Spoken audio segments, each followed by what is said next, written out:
Hi, I'm Justin Pakanainen, Executive Chef of Walnut Beach Resort in Soyuz. Today I'm going to prepare a grilled tenderloin on heirloom tomato braised lentils with grilled eggplant and goat cheese. I got all my heirloom tomatoes and eggplant from Doug Haggerty over at Fester's Peppers. We got eggplant under these covers here, and we cover them up around beginning of September, middle of September, depending on what the temperatures are at. They like the warm weather, right? These little mini bells, we got 3 different kinds of them. We have a chocolate, an orange, and a red. Excellent for stuffing. So I have some walla onions I picked up from Doug. So I'm just going to give them a quick rough dice here. Just 2 onions. This will probably equal out to about 4 cups. Then I'm going to get those into the pot and get them caramelizing. These are the heirloom tomatoes I picked up earlier today. I've already gone ahead and peeled and skinned them. So with a really hot pot, I'm just going to pour in my onions and get some color on those, get some good sauteing. These tomatoes, you know, honestly, they're really big and everything like that, but they're going to break down so much, I'm not even going to chop them up. I'm going to put them in whole, just like that. You're also going to want to add 2 tablespoons of garlic, which I've already got done here. So here I have a AAA Angus beef tenderloin, very nice, has excellent marbling, quite a delicious steak. I'm just going to put some oil on there and some salt and pepper. That's all I'm going to do. You always get a nicer cook on your steak. If you cook it from closer to room temperature as opposed to fridge temperature, it'll always be more even. So now the onions are just starting to get a little translucent there, so I'm going to go ahead and add a tablespoon of garlic. And we'll just let that stew for a while. Tomatoes will break down, a lot of liquid will come out. We'll just reduce it down and have a really nice, beautiful aromatic tomato sauce. I still have to add 2 tablespoons of capers and maybe 3 tablespoons of basil. For convenience purposes, I already have a batch of tomato sauce that I've made earlier today. I also have 2 cups of vegetable stock. I have 1 cup of French lentils. I have some pureed garlic, some fresh thyme, bay leaf, and oregano. And I'm gonna add some chili flakes for heat and a little bit of cumin. I'm gonna tie my thyme just in a little bunch here so it's easy to pull out later. I don't have to pull out each stick. I'm gonna go ahead and add my cup of lentils in right now.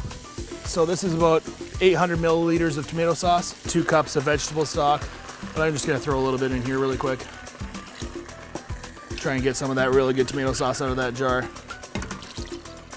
So I'll add about a teaspoon of cumin, and I'll add about close to a tablespoon of red chili flakes.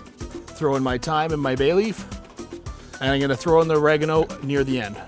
And now all I do is bring this up to a boil and then let it simmer for about 40 minutes until the lentils are tender and the tomatoes cook down.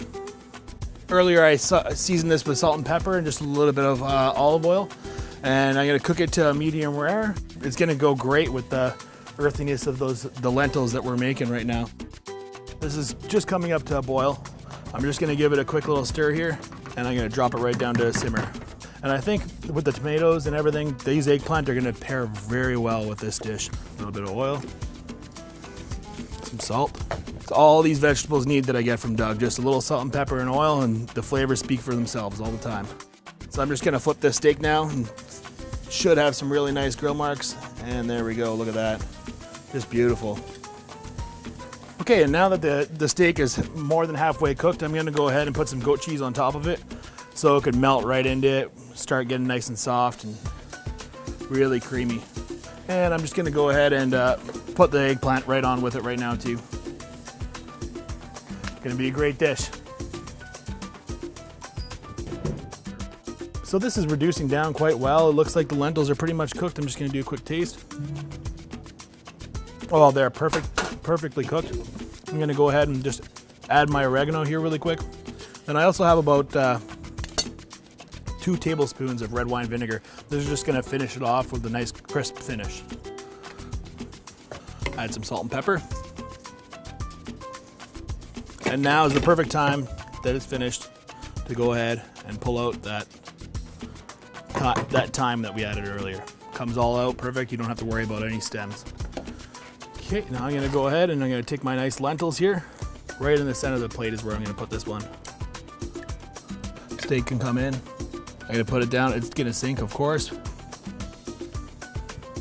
then I'm just gonna top it off with some fresh baby basil here that I got from Doug earlier as well. And I think all it needs for finish is some really nice toasted pine nuts.